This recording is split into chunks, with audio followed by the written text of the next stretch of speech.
तो एक complaint mechanism develop किया है कि अगर कोई देखेगा कि यहाँ पे मैंग्रोव नष्ट हो रहे हैं या कोई गार्बेज डंपिंग कर रहा है मैंग्रोव पे या कोई भी एक्टिविटी कर रहा है जो नहीं होना चाहिए, वो रिपोर्ट कर सकता है। तो आपल्याला यंदा पहिल्यांदा महाराष्ट्रातली फर्स्ट नोंद आहे, तो आपल्याला यंदा पहिल्यांदा अणुशक्ती नगरमध्ये मिळाला। महाराष्ट्रातली फर्स्ट रेकॉर्ड आहे तो।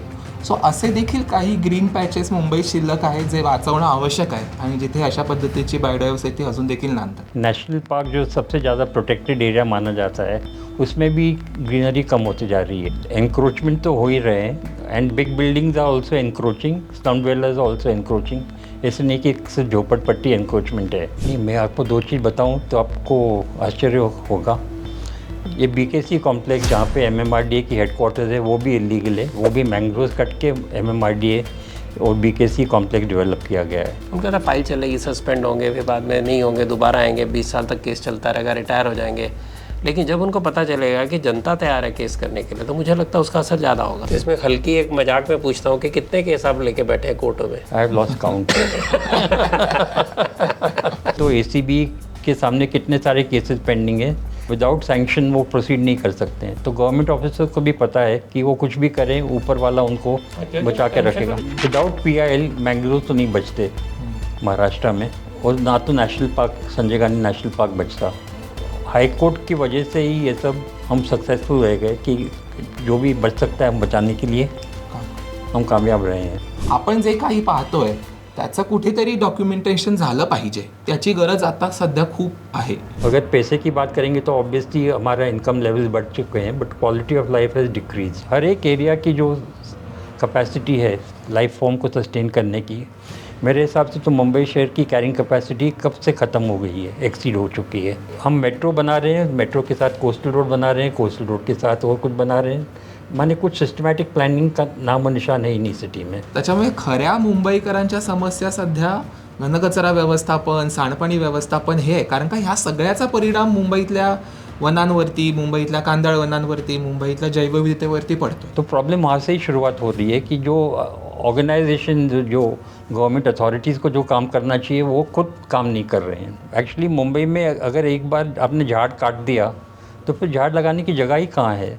एक फंडामेंटल प्रिंसिपल जो लॉ में है, you can not take advantage of your own illegal act. आपने कुछ गलत इलीगल काम किया तो उसका फ़ायदा आप नहीं उठा सकते हो। तो बिल्डर लोग क्या करते हैं, अगर प्लॉट में 100 झाड़ हैं वो चुपचाप रात को काट लेंगे, फिर बाद में पता चलेगा कोई एक्शन लिया जाएगा तो 10,000 रुपया पेनल्टी भर के फिर 100 करोड़ की बिल्डिंग वहाँ पे खड़ा करेंगे। बट बेसिकली अगर इलीगल ट्री कटिंग हुआ है तो बीएमसी शुड इंश्योर कि वो प्लॉट पे बिल्डिंग का परमिशन नहीं देंगे।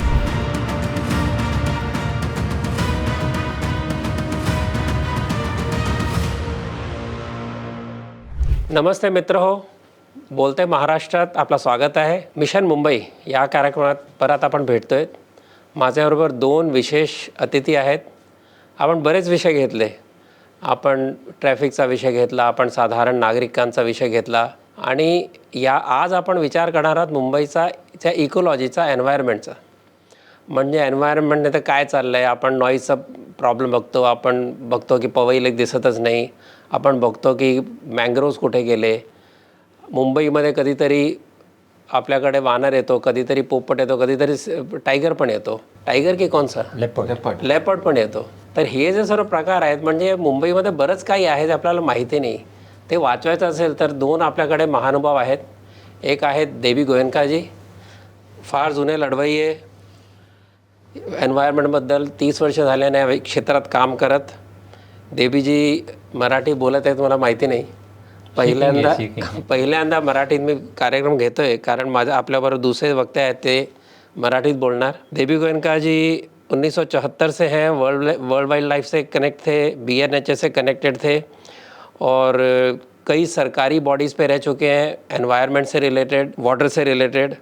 और इनके अनुसार नेशनल पार्क को बचाने के लिए इन्होंने बहुत काम किया है, विदर्भ के फॉरेस्ट बचाने के लिए काम किया है और मालघाट जो टाइगर सेंचुरी उसको बचाने का काम किया। दहाणु तालुका में इकोलॉजिकल सेंसिटिव एनवायरनमेंट के बारे में बहुत काम किया है। इस प्रकार से कई प्रकार के काम इन्होंने किए हैं, महाबलेश्वर पंचगनी तक। महाराष्ट्र में जहाँ भी एनवायरनमेंट का विषय आता है तो देवी गोयनका का नाम आता है। और हम पड़ोसी हैं, हमारे कई चीज़ों में विचार नहीं मिलते, कई चीज़ों में बहुत मिलते हैं। और 2 साल से हम इकट्ठे काम कर रहे हैं। आपके विचार न मिलते हैं तो भी ये विषय अच्छा हो तो हम मिलके काम कर सकते हैं, इसका हम सीधे जीते जागते प्रमाण है।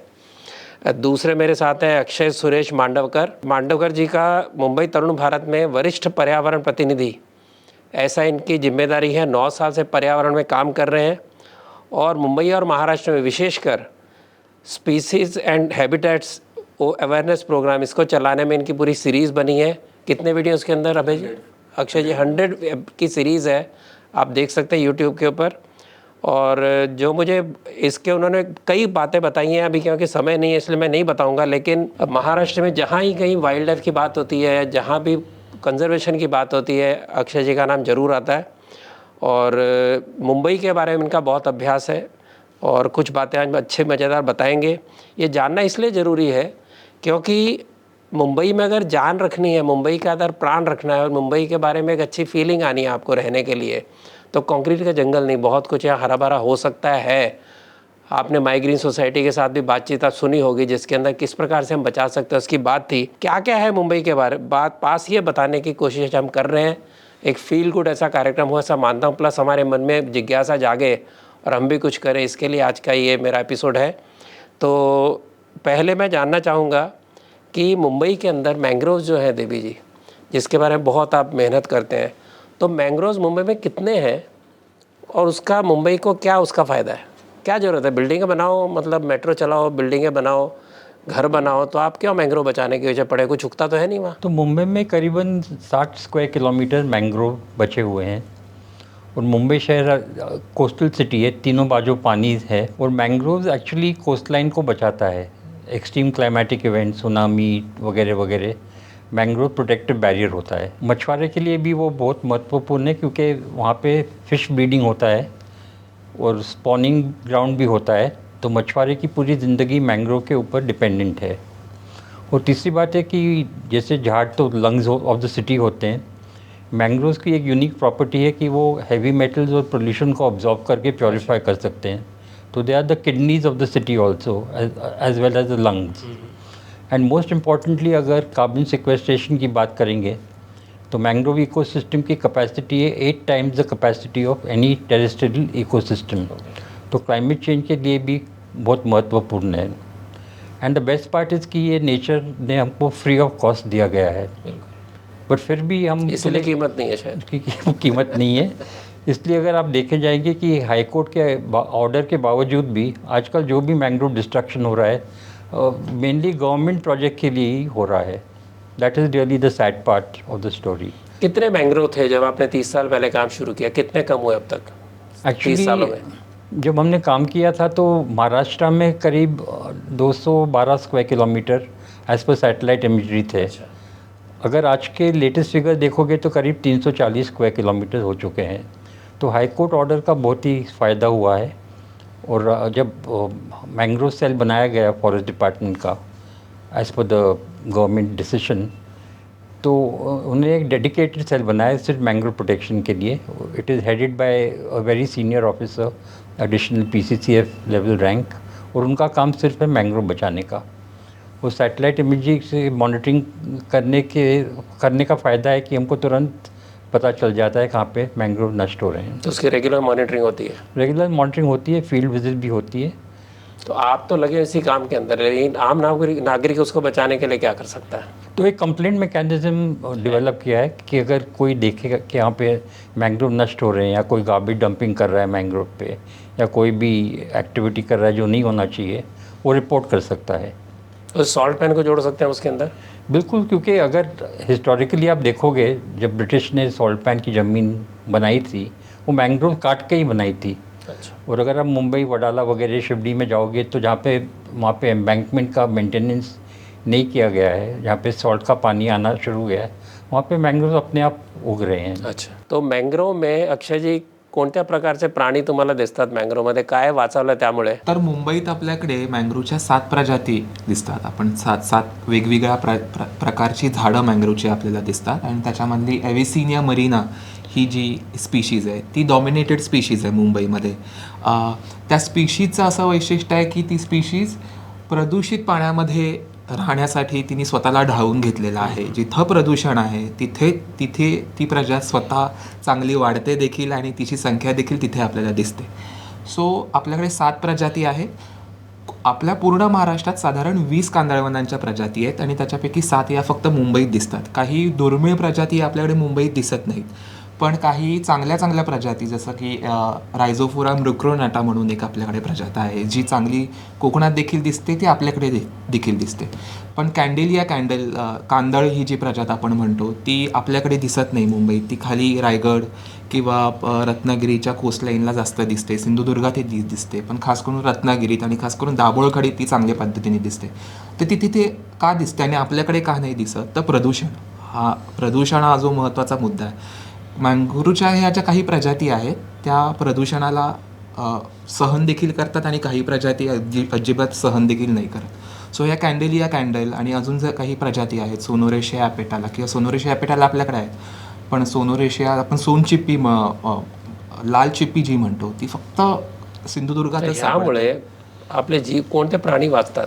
तर मँग्रोव्जमुळे आपल्याकडे बेसिकली सस्तन प्राण्यांमध्ये कोल्हा हा मँग्रोव्जमधला एक खूप मोठा म्हणजे हायेस्ट लेवलमध्ये अन्न साखळीतल्या सगळ्यात मोठ्या स्तरावरती कोल्हा हा आपल्याकडे मँग्रोव्जमध्ये आढळतो, जो शिवडी, नवी मुंबई, आपलं भांडूप पंपिंग स्टेशन अजून आहेत, मालाडला त्या बाजूला देखील आहेत. Wild life conservation society India नावाची एक संस्था आहे, त्यातले निकित सुर्वे म्हणून एक संशोधक आहेत. त्यांनी कम्प्लिटली एक्सक्लुझिव्हली कांदळ वनांमध्ये अधिवास करणारे कोल्हे ह्यांच्यावर अभ्यास केलेला आहे. आणि मच्छीमार आणि कोल्हे हे कसे एकमेकांसोबत राहतात, मच्छीमार कसे काय कोल्हे मच्छीमारांपासून कसे वाचतात ह्याचे व्हिडिओ फुटेजेस किंवा त्याचे संशोधनात्मक निष्कर्ष आहेत ते खूप उत्तम आहेत. त्याच्याशिवाय म्हणजे आपण नेहमी आता म्हणतो की संजय गांधीत बिबट्या दिसतो किंवा संजय गांधीला लागून असणाऱ्या आरेच्या जंगलात वगैरे आपल्याला बिबट्या दिसतो, पण निकित सुर्वे यांनी गोरेगावच्या कांदळवनांमधून देखील बिबट्या शोधून काढला आहे आणि तिथे देखील एक बिबट आपल्याकडे होता गोरेगावच्या गोराईच्या कांदळवनांमध्ये खास करून. आणि गोराईच्या कांदळवनांमध्ये तो बिबट्या होता तो खास करून आपल्याकडे भाईंदर वसईची गाडी क्रॉस करून या गोराईच्या मँग्रोव्जमध्ये राहत होता. त्याच्यामुळे कोल्ह्यानंतर देखील हायेस्ट अन्नसाखळीतला सगळ्यात जो महत्त्वाचा प्राणी आहे बिबट, तो देखील आपल्याकडे आहे. म्हणजे आपण नेहमी सुंदरबनचं उदाहरण देतो की तिथे वाघ आहेत कांदळवनांमध्ये, आपल्या मुंबईत कांदळवनांमध्ये फ्लेमिंगो पण मँग्रोव्हमध्ये आहे. ज्या फ्लेमिंगो बाहेरून आल्या त्या तिथे राहायला येतात, आमच्यासारखे मुंबईत आले परत गेलेच नाही. तो फ्लेमिंगो हे बेसिकली मायग्रेटरी बर्ड्स आहेत आपल्याकडे, स्थलांतरित पक्षी आहेत. पण हे कम्प्लिटली कांदळवनांना लागून असणारे जे मड फ्लॅट्स आहेत ते त्यांच्यासाठी आवश्यक आहेत आणि त्या मड फ्लॅट्सवरतीच हे अन्न ग्रहण करण्यासाठी ते मड फ्लॅट्सवरती येणारी विकसित होणारी जी ग्रीन एल्गी आहे ती खाण्यासाठीच फ्लेमिंगो आपल्याकडे मायग्रेशन करून मोठ्या संख्येने येतात. सो हे मड फ्लॅट्स आणि मँग्रोव्ह हे दोन्हीही त्यांच्यासाठी खूप महत्त्वाचं आहे. काही आता आपल्याकडे संशोधनानुसार असं देखील आढळलं की काही फ्लेमिंगो आता आपल्याकडे वर्षभर राहतात देखील, म्हणजे ते आता मुंबईकर झाले. पूर्वी काही भागात फ्लेमिंगोंचं शिकार देखील व्हायची, म्हणजे 2010 पर्यंत तरी आपल्याकडे तशा नोंदी आहेत की शिकार फ्लेमिंगोची व्हायची. पण सरांनी जसं सांगितल्याप्रमाणे की मँग्रोव्ह सेल वन विभागाच्या अंतर्गत एक स्वतंत्र डिव्हिजन तयार झाल्यापासून कांदळवन आणि कांदळवनांमध्ये असणारी जैवविविधता किंवा प्राणी संपदा ह्यांच्या रक्षणासाठी मँग्रोव्ह सेल सध्या भरपूर पद्धतीने काम करते वेगवेगळ्या पद्धतीने. आता मँग्रोव्ह आला म्हणजे आता नॅशनल आपण जर वन विभाग बघितला म्हणजे वन आहेत आपल्याकडे मुंबईमध्ये, संजय गांधी वन आहे आपल्याकडे, काही आरेमध्ये काहीतरी आपण त्याला वन म्हणू किंवा जे आहे ते म्हणू, आणि काही प्रायव्हेट पण असे भाग आहेत अजून ग्रीन आहेत. तर त्याच्याबद्दल तुमचं काय सांगणं, म्हणजे हे आता वाढले आहेत की कमी झाले आहेत? त्या काही वर्षात हे ग्रीन कॅप मुंबईचे वाढले की कमी झाले? ग्रीन कॅप्स आपल्याकडे काही प्रमाणात मायग्रीन सोसायटीसारखी जी संस्था आपण ज्यांच्यावर व्हिडिओ केला आहे ते देखील हे ग्रीन झोन्स आहेत ते वाढवण्यासाठी प्रयत्न करतच आहेत. पण नॅचरली जे ग्रीन झोन्स आहेत आपल्याकडे ते त्यांचं ते कमी होताना आपल्याला कुठे ना कुठेतरी दिसतच आहे, ती सत्य परिस्थिती देखील आहे. पण काही आपल्यासारख्या या मायग्रीन सोसायटीसारख्या संस्था आहेत त्या ज्या ग्रीन सोसायटी म्हणजे ग्रीन झोन्स देखील तयार करतात. पण माझे जे ऑब्झर्वेशन्स आहेत किंवा बातम्यांच्या अनुषंगाने मी जेव्हा विचार करतो या सगळ्यांचा, तेव्हा मुंबईत अजूनही काही ग्रीन झोन मी जसं तुम्हाला मगाशी गप्पांमध्ये म्हटलं की अनावधानाने राखले गेलेले आहेत. म्हणजे ते काही कुणी चुकून राहिलेत, आता कित्येक वर्ष आहेत तर राहिलेत ते. तर ते जे राहिलेले पॅचेस आहेत ग्रीन झोन्स तिथे देखील एक जैवविविधता आता सध्या नांदत आहे आणि त्याचे देखील पुरावे आपल्याला काही मिळत आहेत. मी काही उदाहरणं सांगू का? म्हणजे सांगा जर ना. उदाहरणार्थ आपल्याकडे ब्राऊन फिश आऊल नावाचा एक घुबड आहे जो खास करून सह्याद्रीच्या जंगलांमध्ये आढळतो. खास करून त्याचं वैशिष्ट्य आहे की तो घनदाट जंगलांमध्ये राहण्यासाठी ओळखला जातो. 2 महिन्यांपूर्वी आम्हाला असं लक्षात आलं की कुर्ल्याचं जे रेल्वेचं यार्ड आहे आणि तिथे जो छोटासा पॅच ग्रीन झोन राहिलेला आहे त्या काहीशा झाडांमध्ये ह्या ग्रीन ब्राऊन फिश आऊलचे काही इंडिव्हिज्युअल्स आहेत आणि ते तिथे पेअर करत आहेत कारण का तिथून आम्हाला काही पिल्लं सापडली, आम्ही त्यांचे काही रेस्क्यू केले. सो तिथून जेव्हा कर्मचाऱ्यांचा आम्हाला फोन आला की हे घुबड दिसतंय, जेव्हा त्यांनी फोटो पाठवला व्हॉट्सॲपला, त्यावेळेस आम्ही सगळेजणच अचंबित होतो की अरे ब्राऊन फिश आऊलसारखा जो एकदम घनदाट जंगलामध्ये राहण्यासाठी ओळखला जातो घुबड, तो आपल्याकडे अगदी कुर्ल्यासारख्या रेल्वे जिथे वर्दळ आहे रेल्वेची तिथं यार्डात सापडतो. एक सायबेरियन थ्रश नावाचा पक्षी आहे. तो सायबेरियात असतो, त्याचं ब्रीडिंग सायबेरियात होतं आणि तो हिवाळ्यात मायग्रेट करतोय खाली भारताच्या दक्षिणेकडे वगैरे मायग्रेट करतो. तो आपल्याला यंदा पहिल्यांदा, महाराष्ट्रातली फर्स्ट नोंद आहे, तो आपल्याला यंदा पहिल्यांदा अणुशक्तीनगरमध्ये मिळाला. महाराष्ट्रातली फर्स्ट रेकॉर्ड आहे तो. सो असे देखील काही ग्रीन पॅचेस मुंबईत शिल्लक आहेत जे वाचवणं आवश्यक आहे आणि जिथे अशा पद्धतीची बायोडायव्हर्सिटी अजून देखील नांदतात. अच्छा देवी जी, जो फॉरेस्ट कवर है, मैं पढ़ रहा था, उन्होंने बताया फॉरेस्ट कवर मुंबई के आसपास बढ़ गया, तो केवल डेफिनेशन बदलने से बढ़ा कि एक्चुअली फॉरेस्ट कवर बढ़ रहा है? एक्चुअली मेरे हिसाब से कम हो रहा है क्योंकि नेशनल पार्क में भी एनक्रोचमेंट इतने बढ़ चुके हैं. नेशनल पार्क जो सबसे ज़्यादा प्रोटेक्टेड एरिया माना जाता है उसमें भी ग्रीनरी कम होती जा रही है. कैसे एंक्रोचमेंट है वहाँ पर?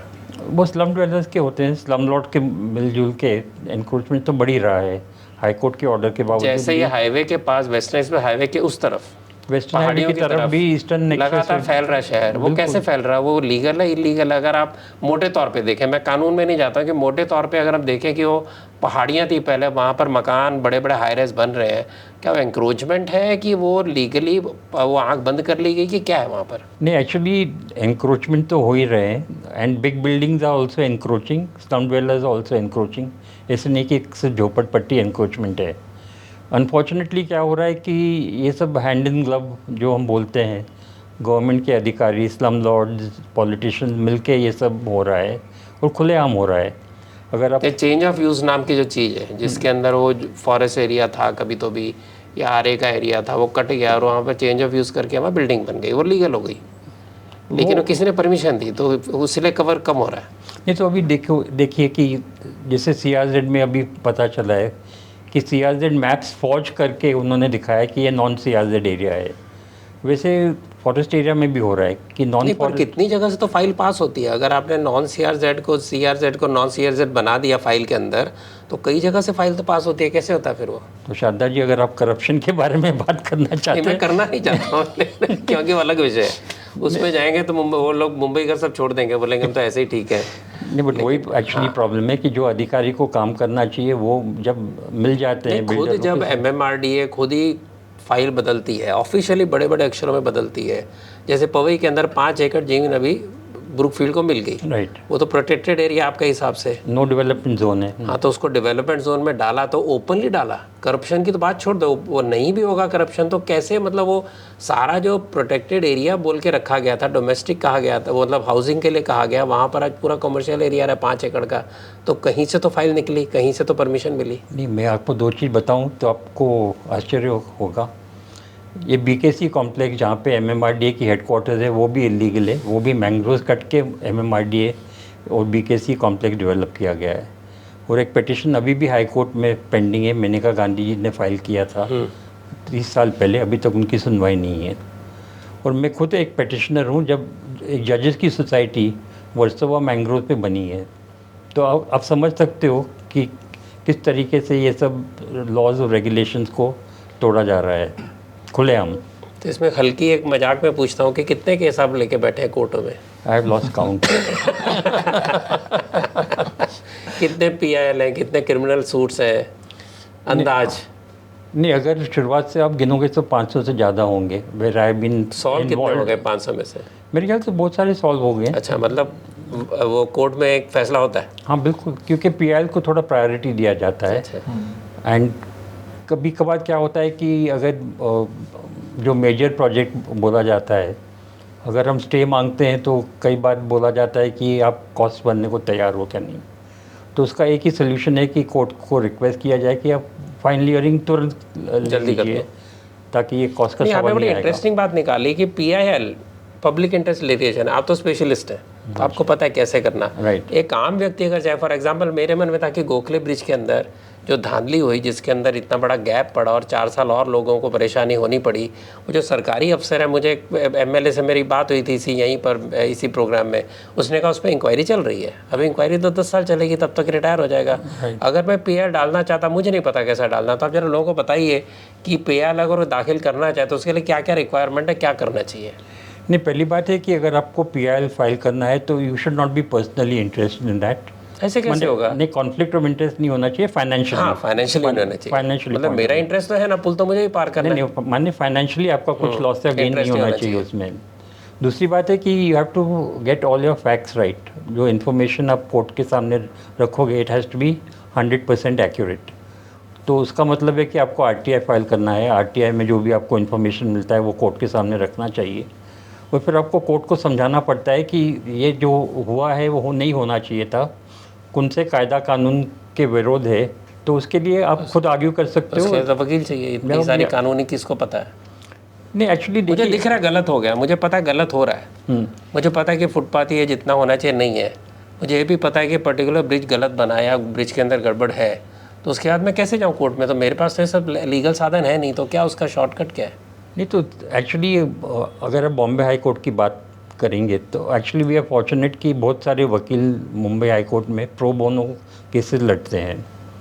It is a very unusual culture in India that there are so many lawyers who do pro bono work. तो अगर इस विषय पे आपको इंटरेस्ट है तो I can always put you in touch. और हमारी संस्था का भी ये है कि people want to file PILs और पीपल वांट हेल्प, टेक्निकल और लीगल, तो हम लोग फ्री ऑफ कॉस्ट लोग की मदद करते हैं। क्योंकि मुझे ऐसा लगता है कि सरकारी अफसर सरकारी कार्रवाई से तो नहीं डरते, उनका तो फाइल चलेगी, सस्पेंड होंगे, फिर बाद में नहीं होंगे, दोबारा आएंगे, 20 साल तक केस चलता रहेगा, रिटायर हो जाएंगे।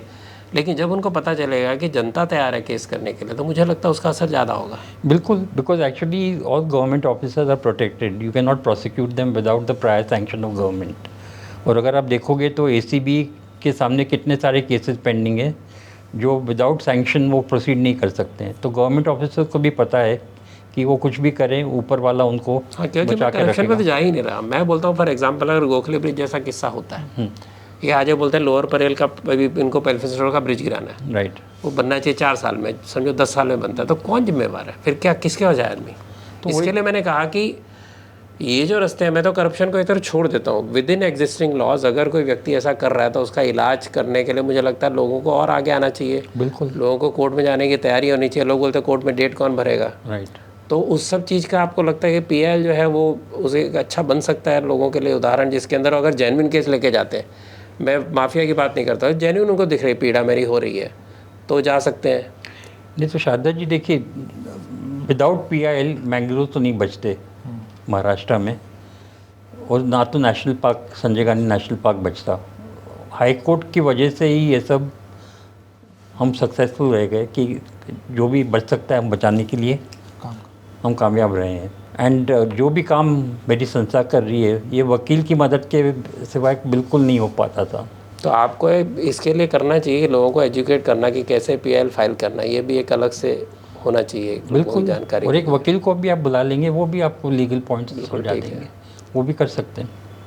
तर पुढे अक्षय काय म्हणजे पुढे आता जे काय मुंबईमध्ये वाचलंय त्याला कन्झर्व करण्यासाठी काय केलं पाहिजे, लोकांनी काय केलं पाहिजे? तर जनहित याचिकेचा आपला जो काही चर्चा सुरू होती ज्याविषयी, त्याविषयी नागरिक किंवा वन्यजीव प्रेमी किंवा पर्यावरण प्रेमी कसे काही मदत करू शकतात, तर सिटीजन सायन्स हा एक चांगला उपक्रम आहे. सिटीजन सायन्स सिटीजन सायन्स हा सिटीजन सायन्स म्हणजे काय आहे, तर त्याच्यामध्ये लोक जिथे जिथे निसर्ग फिरण्यासाठी किंवा पर्यावरण बघण्यासाठी किंवा वन्यजीव बघण्यासाठी जातात. अगदी शहरात देखील तुम्ही कुठेतरी गेलात आणि तुम्हाला जिथे काही तुम्हाला दिसलं, काय कोणताही जीव दिसला, त्याचा फोटो क्लिक करून सिटीजन सायन्स वेबसाईट्स आपल्याकडे सध्या खूप मोठ्या प्रमाणात उपलब्ध आहेत. उदाहरणार्थ आय नॅचरलिस्ट सारखी एक आपल्याकडे सिटीजन सायन्स वेबसाईट आहे, जिथे सिटीजन आय नॅचरलिस्ट आय नॅचरलिस्ट. नॅचरलिस्ट नावाची एक आपल्याकडे सिटीजन सायन्सची वेबसाईट आहे, जिथे किनाऱ्यांवरती फिरणारी मंडळी, समुद्रात काय दिसतंय मुंबईच्या त्याचं इनपुट्स टाकत असतात, त्याचे फोटो टाकत असतात. त्या वेब पोर्टलवरती जगभरातले संशोधक आहेत, ते त्याची ओळख पटवतात, त्याचं महत्त्व सांगतात त्या वेबसाईटवरती आपल्याला उत्तर देऊन. सो अशा पद्धतीच्या ज्या वेबसाईट्स आहेत त्या जनहित याचिकेला डेटा किंवा सायंटिफिक डेटा देण्यासाठी खूप महत्त्वाच्या ठरतात. म्हणजे सरांनी जेव्हा महाबळेश्वर पंचगणी प्लॅटूची ज्यावेळेस केस, इकोसेन्सिटिव्ह झोनची ज्यावेळेस केस टाकली होती, त्यावेळेस काही संशोधकांचा, बॉटनी जे जीवशास्त्रज्ञ आहेत किंवा वनस्पतीशास्त्रज्ञ आहेत, त्यांचा डेटा खूप महत्त्वाचा ठरला होता त्या केससाठी. सो सायंटिफिक डेटा अशासाठी खूप महत्त्वाचा असतो जेव्हा जनहित याचिका आपण दाखल करत असतो, की जो भाग आपण वाचवण्यासाठी प्रयत्न करतोय तिथे कोणते जीव राहतात याची माहिती उपलब्ध पाहिजे. सो ती माहिती आपल्याला संशोधक देखील देऊ शकतात आणि अशा पद्धतीचे सिटीजन सायन्स इनिशिएटिव्स देखील देऊ शकतात. त्याच्यामुळे नागरिकांनी खूप सजगपणे फिरताना, पाहताना, निसर्ग पाहताना या गोष्टी खूप बारकाईने काळजी घेणं गरजेचं आहे, की आपण जे काही पाहतोय त्याचं कुठेतरी डॉक्युमेंटेशन झालं पाहिजे. त्याची गरज आता सध्या खूप आहे. आपका मैंग्रोव और ग्रीन कवर ये पोल्यूशन कम करने में कितनी मदद करता है? आपने उदाहरण पहले कुछ दिए, लेकिन आजकल तो देखिए पेड़ों को देखो, पेड़ ही बेचारे धूल से भरे पड़े हैं. इतनी ज़्यादा मिट्टी है कि पेड़ भी सांस कैसे लेते हैं, मुझे डाउट होता है कई बार कि उनको भी नए नाक लगाने पड़ेंगे. तो उस हालत में ये जो डस्ट पोल्यूशन है, स्मोक पोल्यूशन है, या सी पोल्यूशन, यानी सी के बारे में बात ही नहीं की मैंने. सी में जो इतना ज़्यादा पोल्यूशन है, यानी आज भी गटर का पानी जाता है, हम कई रिसाइकलिंग की बात कर रहे हैं उसको पानी के, गटर के पानी के बारे में, लेकिन हो नहीं रहा. तो आपने क्या समुद्र के ऊपर भी काम किया है सी पोल्यूशन के बारे में? बिल्कुल. नहीं तो इसके 2-3 आपने सवाल पूछे. एक तो नेशनल पार्क का उदाहरण मैं दूंगा. नेशनल पार्क की एरिया है 103 स्क्वायर किलोमीटर, और जैसे हम एयर कंडीशन यूज़ करते हैं बिल्डिंग में, मेरे ख्याल से Sanjay Gandhi national park is a natural air conditioner. क्योंकि अगर आप नेशनल पार्क के अंदर जाओगे तो आपको पता चलेगा कि वहाँ का टेम्परेचर 4 या 5 डिग्री सेंटीग्रेड कम है रोड साइड टेम्परेचर से. दूसरी बात है कि झाड़ तो प्रदूषण अब्जॉर्ब करते हैं, और प्रदूषण अब्जॉर्ब करके ऑक्सीजन जनरेट करते हैं. तो national park is survival for Mumbai city is dependent on the national park. और 2 लेक्स जो पानी सप्लाई करते हैं नेशनल पार्क के अंदर हैं, और पवाई लेक जो नेशनल पार्क के बिल्कुल बाहर है, उसकी तो हालत आप जानते हो. वो अलग विषय, उस पर अलग चर्चा करेंगे. बिल्कुल. दूसरी बात है कि अगर हम मरीन पोल्यूशन के बारे में बात करेंगे तो even today 80% of our sewage is going untreated into the ocean. हालांकि 1991 से कायदा है कि you can not discharge untreated sewage into the sea. और प्रॉब्लम और एक्चुअली कंपाउंड हो रहा है क्योंकि जो लोकेशन बीएमसी ने सिलेक्ट किए हैं अभी सूवेज ट्रीटमेंट प्लांट के लिए, एक मलाड का मैं उदाहरण दूंगा. वहाँ पे बेस्ट मैंग्रोव पैच मलाड में, वो एरिया में मैंग्रोव्स काट के वो सूवेज ट्रीटमेंट प्लांट डालना चाहते हैं. नेचुरल जो है नेचुरल रिसाइकलिंग जो हो रहा है, नेचुरल सूवेज ट्रीटमेंट हो रहा है, उसको नष्ट करके कंक्रीट बिल्डिंग बना के आर्टिफिशियली वो सूवेज ट्रीट करेंगे. तो ये सब प्रॉब्लम्स हम देख रहे हैं. And to go back to जो आपने ओरिजिनल सवाल पूछा, देखिए क्वालिटी ऑफ लाइफ की हम जो बात कर रहे हैं मुंबई में, मैं तो मुंबई में, I was born in Bombay 1956, I have lived here all my life. तो जो बचपन में क्वालिटी की लाइफ थी, it was 100 times better than what it is today. True. अगर पैसे की बात करेंगे तो ऑब्वियसली हमारा इनकम लेवल्स बढ़ चुके हैं, but quality of life has decrease. और हम जो कैरिंग कैपेसिटी कॉन्सेप्ट के बारे में बात करते हैं, हर एक एरिया की जो कैपेसिटी है लाइफ फॉर्म को सस्टेन करने की, मेरे हिसाब से तो मुंबई शहर की कैरिंग कैपेसिटी कब से ख़त्म हो गई है, एक्सीड हो चुकी है. और ये सब होने के बावजूद हम FSI बढ़ा रहे हैं, हम बड़ी बड़ी बिल्डिंग को के लिए परमिशन देते जा रहे हैं विदाउट इवन कंसिडरिंग पानी है क्या नहीं, रोड स्पेस एडिक्वेट है क्या नहीं, गार्बेज डंपिंग ग्राउंड है क्या नहीं, स्कूल्स, हॉस्पिटल, पार्किंग है कि नहीं, वगैरह. पार्किंग की तो बात आप छोड़िए, छोड़ ही दो. क्योंकि अगर आप देखोगे तो हम मेट्रो बना रहे हैं, मेट्रो के साथ कोस्टल रोड बना रहे हैं, कोस्टल रोड के साथ और कुछ बना रहे हैं. माने कुछ सिस्टमैटिक प्लानिंग का नामो निशान है ही नहीं सिटी में. आखिर में जैसे आपने बोला था और जैसे अक्षय ने बताया था, जब तक सिटीजन इन्वॉल्व नहीं होंगे ये सब शहर को बचाने के लिए, पर्यावरण को बचाने के लिए, झाड़ों को बचाने के लिए, मुझे नहीं लगता है कि there is an easy solution to this, because even the high court can only go beyond a certain up to a certain point. Beyond that even implementation of court orders हम देख रहे हैं कि नहीं हो रहा है जिसे होना चाहिए.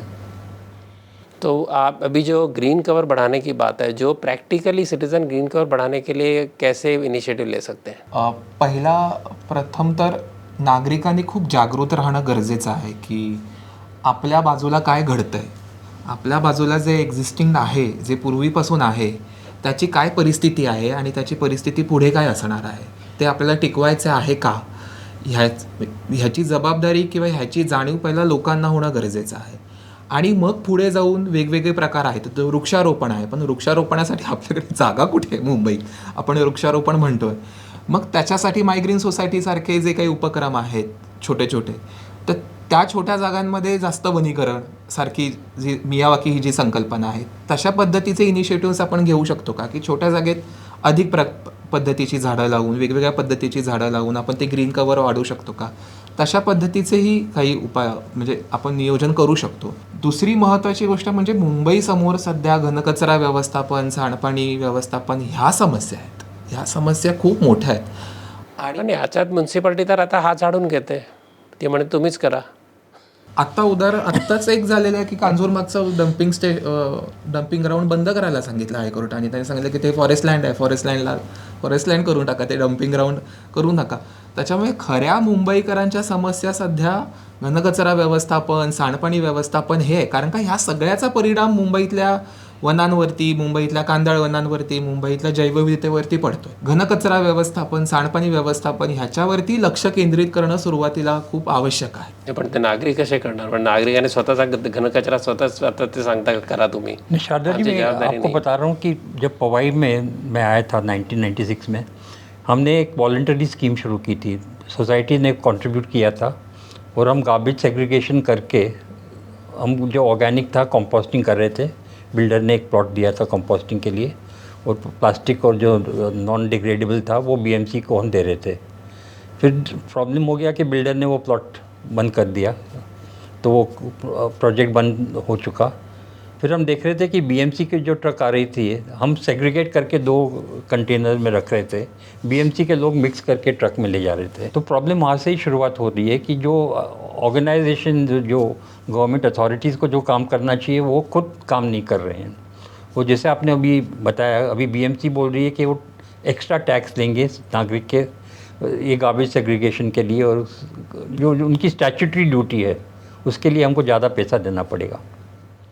तो अनफॉर्चुनेटली दिस इज़ अ वे. आपने एक बड़ी इंटरेस्टिंग बात पीछे निकाली थी, आपने शायद वो आरटीआर डाला था. मेट्रो के नीचे बहुत चौड़ा पट्टा ग्रीन है, उसमें घास भी उग सकता है, पेड़ भी उग सकते हैं. तो आपने बताया था कितने लाख पेड़ लगने चाहिए, कितने लगे, जरा लोगों को बताएंगे आप? नहीं, एक्चुअली मेट्रो की जो फ्लाईओवर के नीचे जो जगह है, it is actually being misused.